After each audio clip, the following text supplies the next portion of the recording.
Hello and welcome back to Real English with Real Teachers. You read the title. You are here for the most fantastic work idioms ever in the whole world. And they're super British, these ones. So we're looking forward to bringing them to you.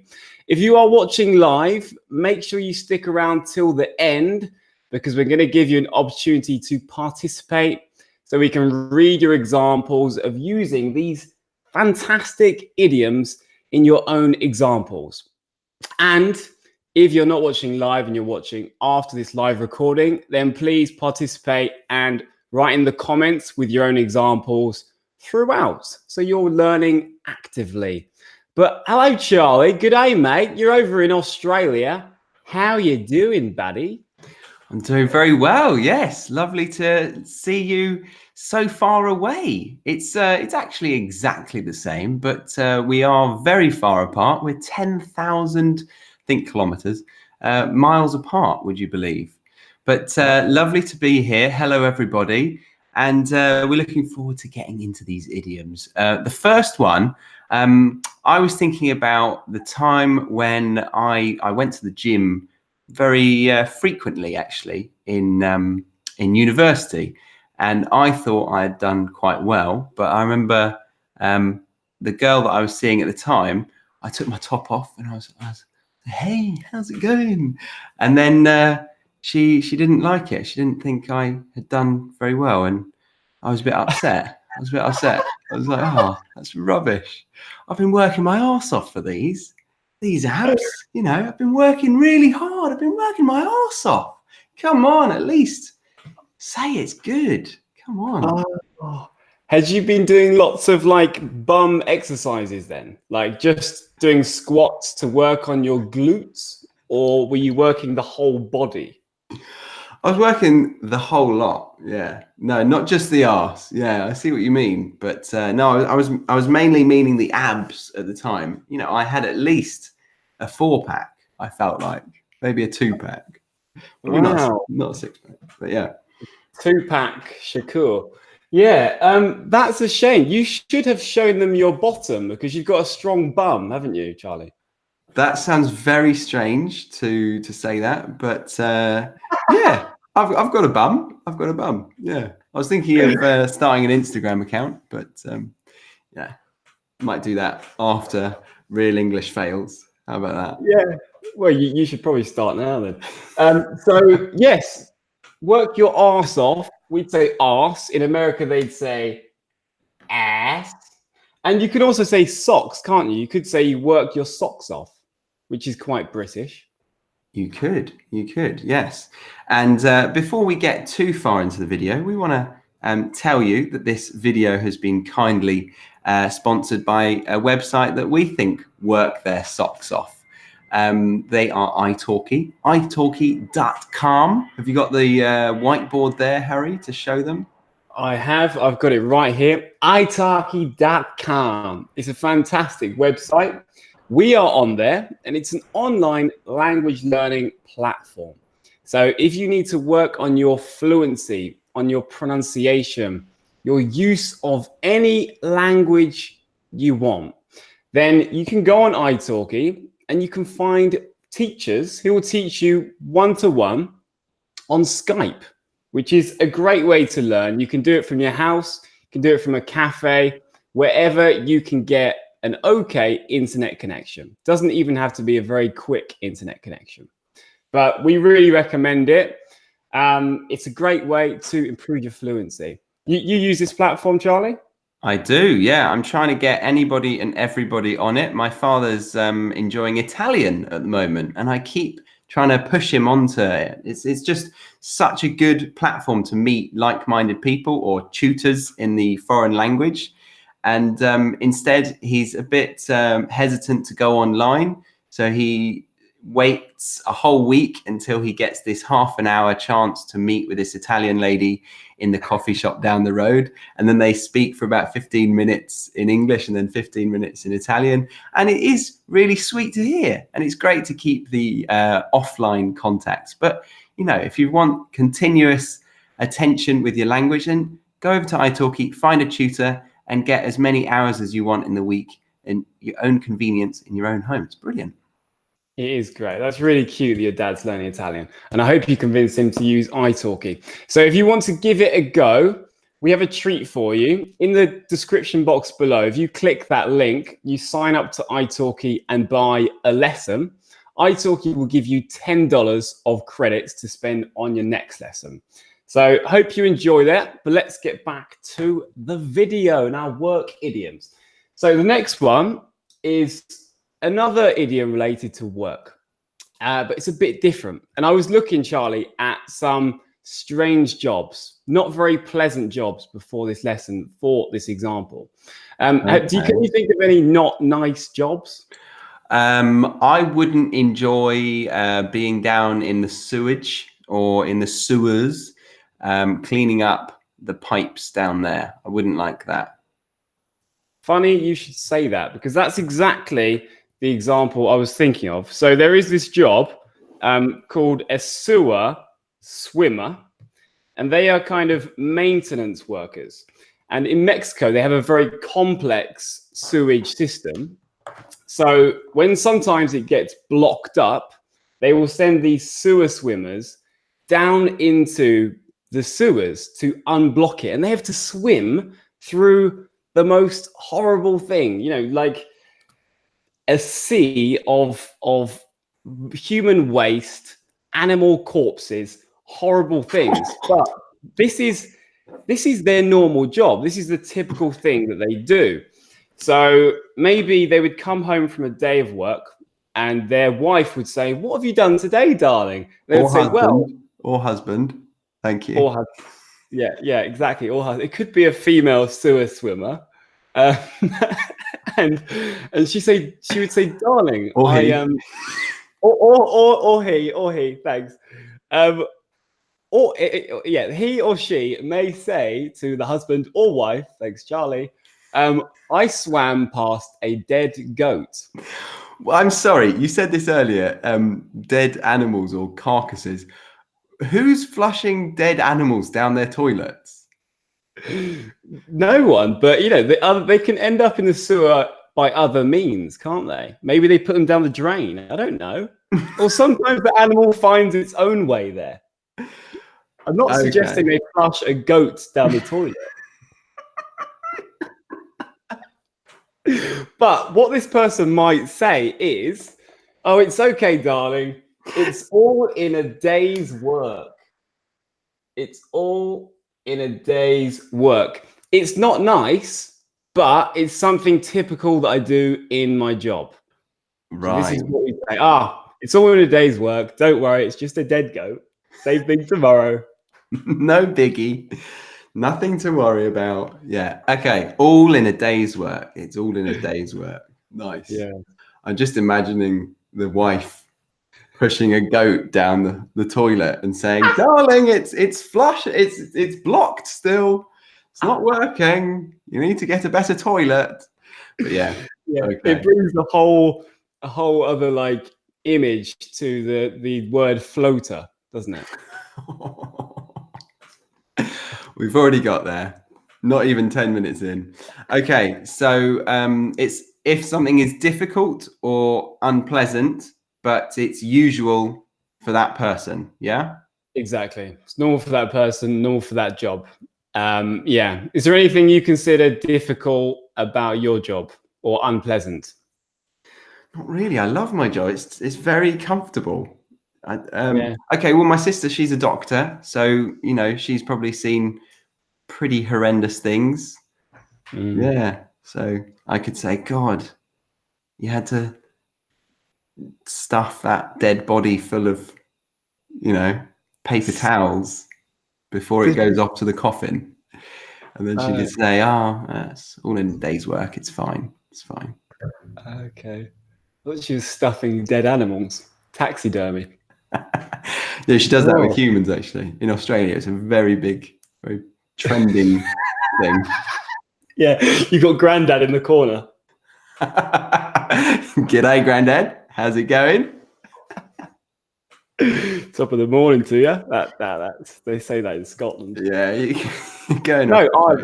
Ireland. Yeah. Okay.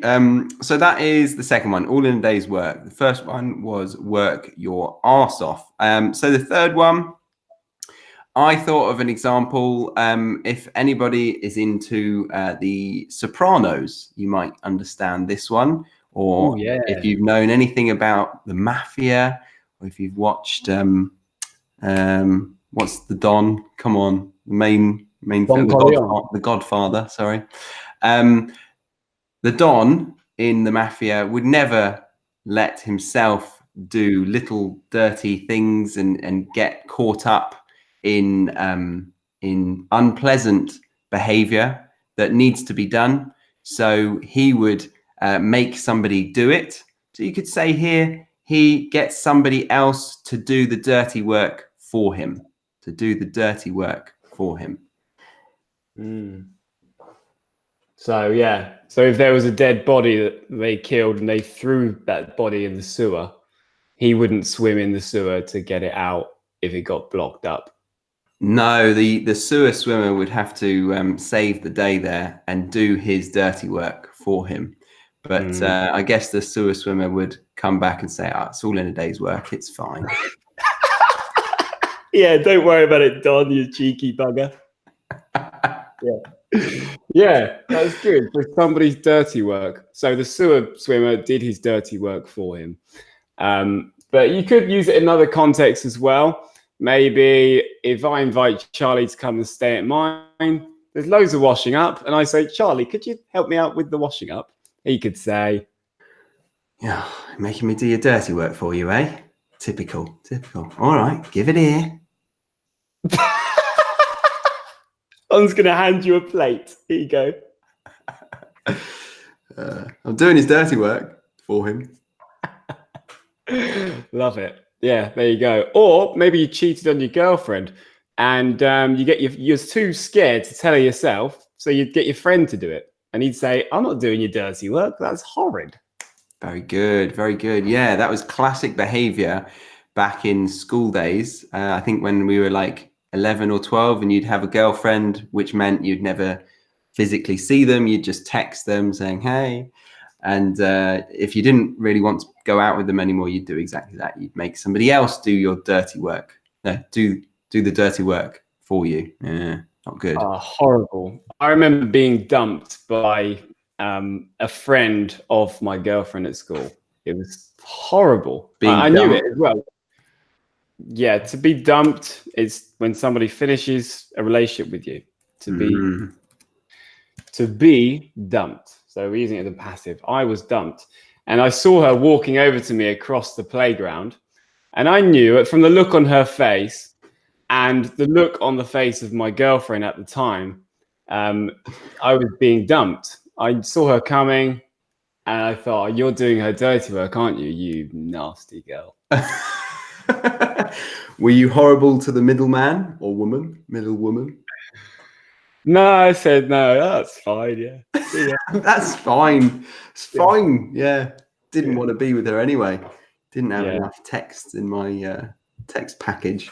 Anyway, so there we go. To do somebody's dirty work. We've said three. We've said three so far, but we haven't looked at the chat. I can see lots of comments coming in. Guys, we're going to get to the live chat at the end of this video. So stick around until the end if you're live with us. And if you're watching it afterwards, I encourage you to watch it all the way to the end as well. But we'll be attending to the live chat at the end. We'd love you to get commenting in the below section after the video, so it remains.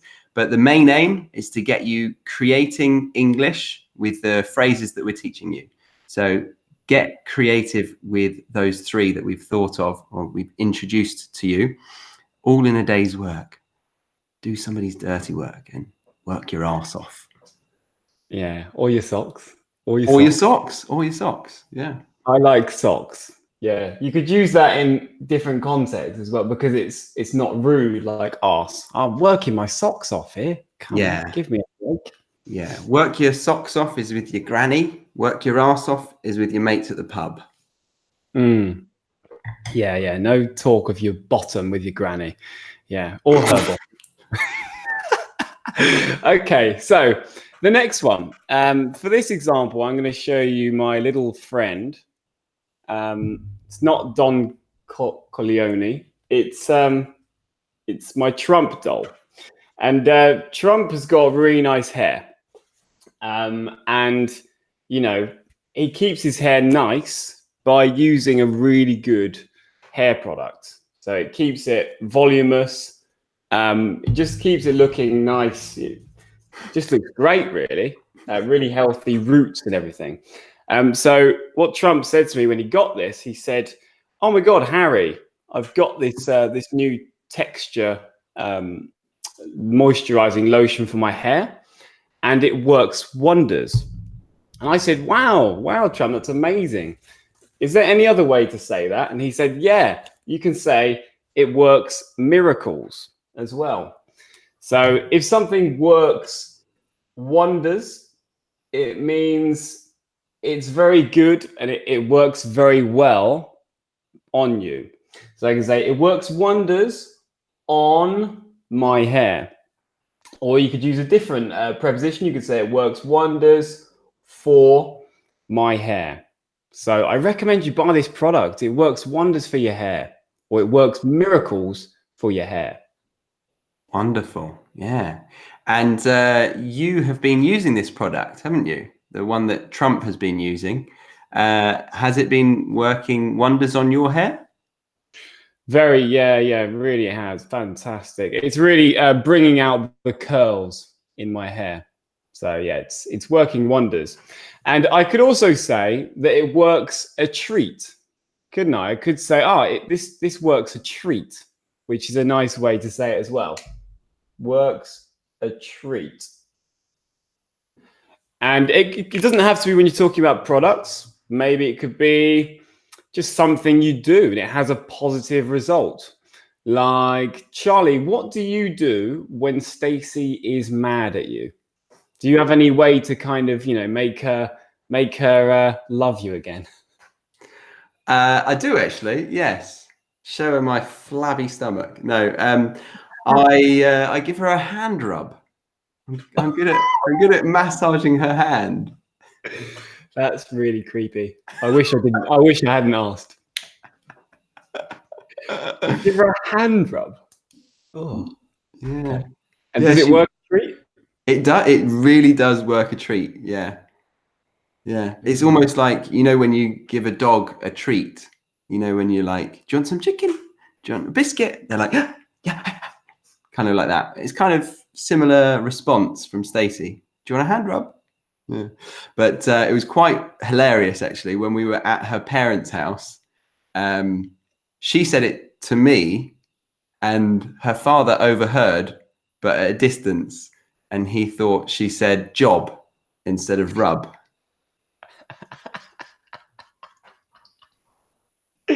So he heard you say, "Do you want a hand job?" Yes, he heard Stacey say to me, "Do you want a hand job?" Oh my God! But it was a rub, hand rub. We're being very PG here. We're meaning this. Yeah. If you're over 18, you may Google hand job, but if not, then please don't. So there you go. 3 ways to say it. These first two have got to be in plural. So it works wonders for my hair. Wow, you need to buy this stuff. It works wonders on my skin. Works wonders on my skin. Repeat after us if you want. It works wonders on my skin. Or it works a treat. It works a treat. Yeah, very nice. Very nice. Your example has distracted me from coming up with my own character for this next idiom that I want to talk about. Just got to think of someone who's not too nice to some people. Let's distract ourselves from politicians of any sort. So, yeah. Political politicians. Pleonasm. Yeah. So just imagine a horrible person who comes home and just lets his aggression out on his wife. He's a horrible person, and he abuses her. And the people around the pub might talk about him as a nasty piece of work. Oof, that guy, he's a nasty piece of work. Watch out for him. He will ruin your life. So there you go. There's some fun. Deary me, yeah. Well, the good thing about this channel is we don't mind talking about domestic abuse in our examples. This is real English, guys. So there you go. A nasty piece of work. Oh, he's a real nasty piece of work. And some people would describe this guy as a nasty piece of work. And I think this was made as a dog toy. So this is for dogs to. Ah, I don't have a dog. you could be a dog right now. I could. So you know, they probably thought he was a nasty piece of work, Mr. Trump. So they made a dog toy out of him, so the dogs all around America and around the world would bite him, like a voodoo doll kind of thing, political voodoo doll. Yeah, that's quite a good thumbnail right there. I imagine you pointing at that and Trump, but you know, controversial. Not everyone hates him. Yeah, nasty. Yeah, that could be it. Nasty piece of work. And I'm like, let's do a screenshot. Yeah. Okay. Nasty piece of work. Should we move on to the next one? Yeah. Thanks for leaving me in silence there, Charlie. No, well, I was trying to get the audio on you, so we had the thumbnail, but it wasn't working. Anyway, a nasty piece of work. You could use this, though, in more everyday speech. Like if you're out on the town, if you're going to a pub and you know that some people in the pub aren't really to be socializing with, you've got to stay away from them. You might say, oh, watch out for him. He's a nasty piece of work. I'd not go near him. No, that's a good one. Yeah, don't chat with him. He's a nasty piece of work. Yeah, avoid them. So the next one, to throw a something in the works. So for this example, Charlie, I'm going to tell a story about when we went to Cambridge to meet Lucy. English with Lucy. You definitely have heard of English with Lucy, guys. And we had a plan to make a video. And Charlie had never met Lucy, and I had met her. And we were looking forward to it. You know, we had a plan. We were going to make a video and, you know, get lots of subscribers and have a nice day having a picnic with Lucy. You know, we'll meet, have a good time. Yeah, and I remember this day. I was quite excited for it. And then I was a bit stressed as well. And I was driving up the motorway, not texting, obviously, wasn't doing that. I was audio messaging you. And I was asking what you're going to say. Yeah. Charlie said, "Oh yeah, looking forward to it, man. Have you got the microphone and your, you know, everything else you need to bring?" I think it was just the microphone, actually. Yeah, it's just yourself and the microphone. I've got everything else. I've got the camera. I've got, you know, tripods. You name it. Have you got the microphone? The only microphone that we have or had at the time. And I said no. So I ruined the plan. The plan was ruined because we did not have the microphone. And so I could say I threw a spanner in the works, or a spanner was thrown in the works when we realized that we didn't have the microphone. You know, the plan was ruined. And you know, we couldn't do it because of the lack of microphone. So a spanner, Charlie, what is a spanner? A spanner is something that a mechanic might use on a car. It's a tool, a metal tool normally, that tightens bolts. And in America, is it fair to say that Americans say wrench? Yes. Yeah, and that is another way to use the expression. You can say to throw a wrench in the works. So imagine you have like an engine or some kind of mechanical device. There are cogs turning, and you throw a tool that looks a bit like, kind of like this. You throw a tool into the works, into this mechanical thing, and it would stop working. Imagine, it would just go back really badly. So that's what happens when you throw a spanner in the works. So you create a problem, and then you kind of, oh, what do we do now? What do we do now? We don't have a microphone. You've really thrown a spanner in the works there. What should we do now? Yeah, exactly. So not good. Another example, say you had a project, a really big project, or maybe like an immersion course. But the only way you could do this immersion course was by getting funding, by getting money from somebody else. So you could, and then your mum said, no, Harry, I'm not giving you the money anymore. All the immersion courses are off. I could say, oh, well, the funding for the immersion course was stopped, which really threw a spanner in the works. I like how the funding is from your mum. Very, very corporate there, very business savvy. yeah. All the funding is from mummy's bank account. Thanks, mummy. Yeah. I'd like to say that this is not true. We've been creating these without your mummy's bank, haven't we? Very, very true. Yeah, absolutely. Absolutely. So yeah, a spanner was thrown in the works, or that so that's the way we use it. That really threw a spanner in the works. That really threw a spanner in the works. Exactly. Yeah. Good idiom. One of the most fantastic work idioms ever, I'd say. Yeah, I'd agree actually. Yeah. Who confirmed that these are the most fantastic work idioms ever, apart from yourself, of course?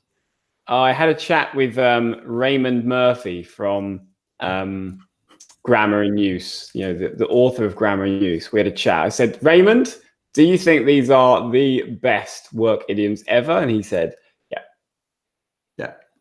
Okay, Oxbridge are on board then. Yeah. All of them, and Nottingham Trent. Good. Okay. Well, I received some news recently. I'm not sure if I've said about it on our channel. I know I've done it on Patreon, but you're pregnant.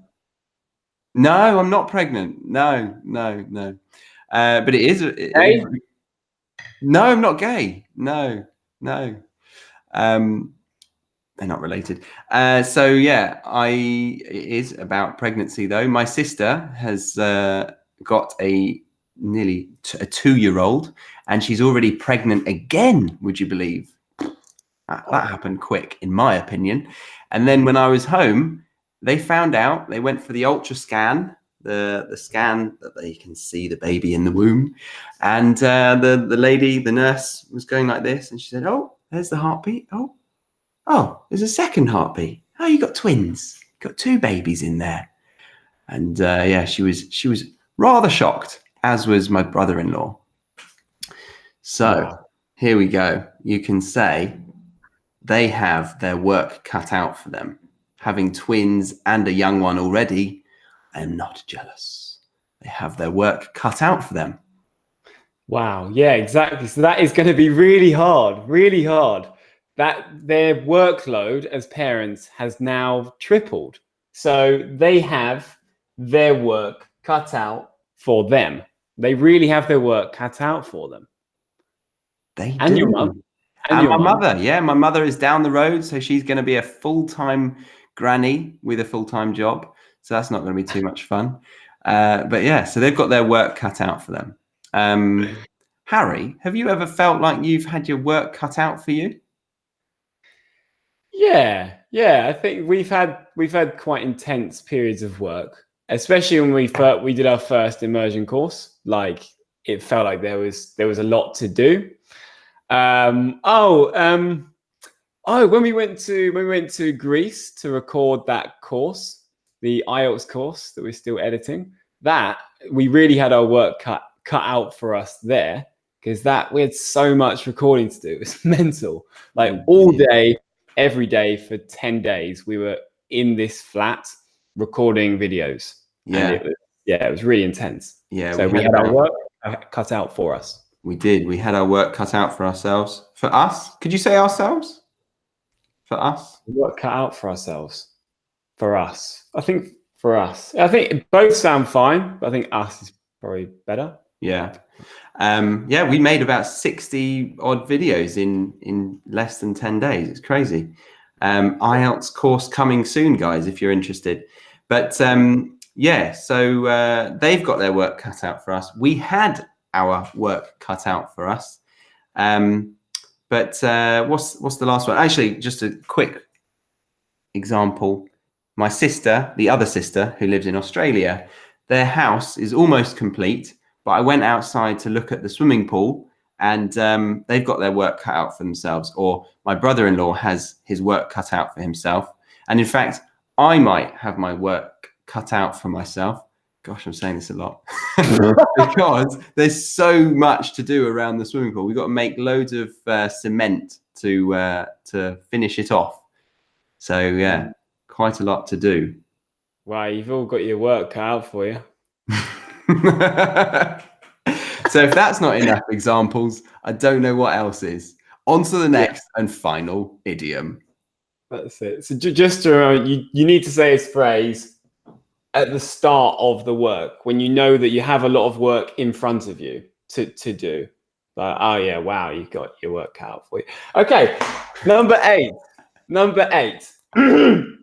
Okay, so this one is a little bit different. I found another funny job, or maybe an unpleasant job for some, unless you like cat food. So there is a man called James Allison, I think, and he works for a supermarket in the UK called Marks and Spencer's. And his full-time job is to test the quality and the taste of pet food. So like dog food, cat food. And that's his full-time job. See if it tastes. What, he tastes it? He tastes it. Yeah. But he doesn't swallow it because it's so disgusting. But he gets it in his mouth. He goes like that, chews it a bit, and then spits it out.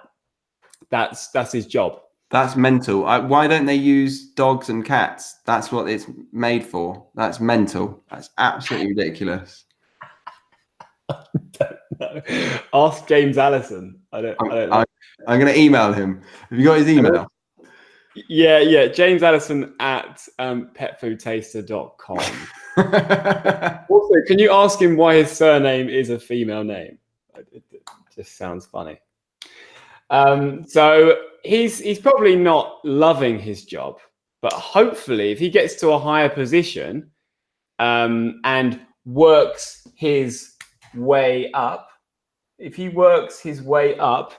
hopefully he won't have to be tasting cat food for much longer, because he'll be in a higher position. Maybe he'll be his boss, not his own boss. He'll be the boss of a new person who's tasting cat food. So to work your way up means to progress up the ladder, up the chain in your workplace. Yeah, that's probably what he's hoping for. But still amazed that he's tasting cat food and dog food. But it probably pays quite well, don't you think? Well, I'd hope so. Yeah. Do you reckon, when you work at a factory that makes lots of things, you get a lot of that product? Do you think he ever has to pay for pet food for his own pets? Definitely not. In fact, he has 3 cats, and their names are Vest, Pants, and something else. Not T-shirt, but something ridiculous. And he has a favorite brand. He tastes luxury cat food, I must say, and he gets as much as he wants. Like a lifetime supply of cat food. I can't believe this. Outrageous. This guy's mental. His cats are called okay, Vest, Pants, and Socks. Have you got dementia? You just said that. No, but I forgot the third one. Socks. Oh right. Gosh. Yeah. Do you think he works his socks off? I think he does. But it's all in a day's work. He works his socks off tasting cat food. It's all in a day's work. It's fine. But I don't think he's a nasty piece of work. He's trying his best. And the cat food works miracles for his cat's depression. And I'm sure he's there to do all of our dirty work, because if we want to buy cat food for our cats, we don't want to taste it first. So he does the hard job. He does our dirty work. He certainly does. Yeah, he does do our dirty work for sure. That's a good one. Yeah. Yeah. Do you reckon at the start of the day when he looks at his work, he has like 10 tins of cat food there, and they say, right, Alison, you need to eat this stuff, mate. That's your day. You got 4 hours. Eat as much as you can. And he says, wow, I've really got my work cut out for me today. Oh, yeah. Yeah, he probably does say that. Yeah. He probably would have his work cut out for him. You got your work cut out for you, Alison. Good luck. See you at lunch. What are you having for lunch? Don't worry. Yeah, do you want a burger? Do you want anything from the sandwich van, Alison? No, I've eaten. Thanks.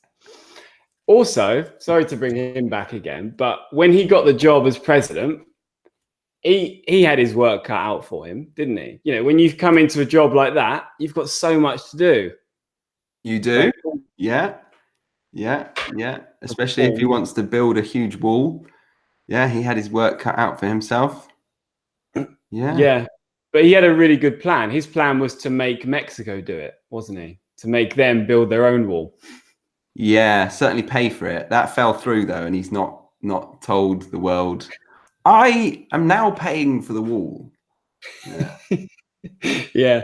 So now it's your turn. If you're watching live, we want to see your examples. Have you seen any good ones yet, Charlie?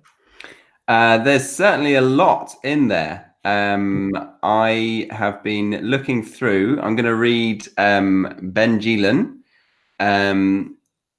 Let's see. I am a hair transplant nurse for 4 years now. I saw all my patients have grown their hair perfectly. I encouraged my dad to undergo hair transplant. It works wonders. Very good. Very good. So hair transplants. I don't know why I changed the accent then. I say transplant. What do you say? Transplant. I suppose. Transplant. Yeah. Transplant. Yeah. Transplant. Yeah. I'm already turning Aussie. Transplant. Transplant, mate. But yeah, good usage. It works wonders. Nice. Yeah, nice example. Okay, so next one from Benjalen Abenoja. Lovely name. I've booked an IELTS exam in 2 weeks, and I have to work my socks off to pass it with flying colours. Very nice example, and good luck for your exam. Very nice. That's the same guy. He's doing well. Or girl. Not sure what gender you are, but very good. Well done. Well, gender is completely subjective, but judging by the picture, it is a girl. Okay. K-Top. I'd like to work my socks off to lose some weight, but I'm too lazy. Brilliant. I mean, not brilliant. You should probably try to not be too lazy in life, I guess. I wish there was a possibility to do the dirty work by someone else. Nice. Okay, so we would change that a little bit, but really creative. I wish there was a possibility for somebody to do the dirty work for me. Very good, though. Good creativity. Nice example. Okay. Although my coach is insisting to do it by himself, now I have my work cut out for me. I believe it will work wonders. Okay. Yeah. Okay. So maybe you are, it's your coach, I don't know, like a career coach, and he's telling you to do all of your work yourself. I think the gym personal trainer, maybe. Perhaps, yeah. And he's saying, yeah, you need to do all these exercises all in one day. It's going to be hard, but yeah, it's worth it. You've got your work cut out for you. Good example. Very nice. Okay. Any more? Would you like to read any more out, Harry? No, actually, I'm trying to find some more. Oh, there's one about caviar taster from my dad, so I'm going to read that.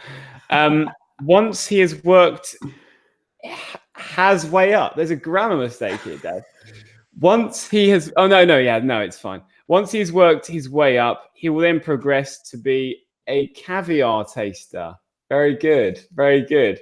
Yeah. So the cat taster. Maybe he'll move on to caviar tasting. Very Oh, nice very example. nice. Good grammar, Dad. Yeah, good joke. Yes, nice. So Ben Geelan has asked, can I use these idioms in the IELTS exam, the academic one? What do you think, Kerry? I'd say yes. I'd say yes. You shouldn't use like really informal slang. So maybe don't say work your arse off, but say work your socks off. But yeah, I mean, it depends on the subject matter, but I think you could even use this, do someone's dirty work. I don't know why you would be talking about a nasty piece of work in your exam, but maybe you're talking about crime. And you could say, yeah, there was a nasty piece of work who robbed our house. Maybe you're talking about stuff like that, crime in your hometown. So yeah, I think they're all usable in your IELTS speaking, but maybe not in your formal writing. I wouldn't use it. Unless you're writing a letter, like an informal letter, then maybe. Nice. Yeah, I agree. Last one that we have from Avon or Julie. So I had an exam yesterday. I came to uni and already started preparing, but a spanner was thrown in the works. I forgot my record book at home. What do we call that? My writing book? My exercise book? Exercise book, notebook. Yeah. Oh no. That really did throw a spanner in the works. Really nice example. Oh, and then she said the professor was being a nasty piece of work. She made me go home and get it. Oh, well done, Julie. I mean, bad luck, and I hope it went okay in the end. Well done. Well done in the comment. Yeah. Bad luck in life. Yeah. Bad luck in life. Well done in the comments. Yeah. So thank you very much for joining us, guys. I hope you've enjoyed that. I've enjoyed that. Have you, Charlie? I certainly have. Yeah. Certainly doesn't feel like I had my work cut out for me at the beginning of the video, and many more examples that could follow that if I wanted to. Sure. Oh no, I've dropped my pen. Oh, it's all a day's work. Yeah. So, okay, thank you very much, guys. Please do give us a like, share us with your friends.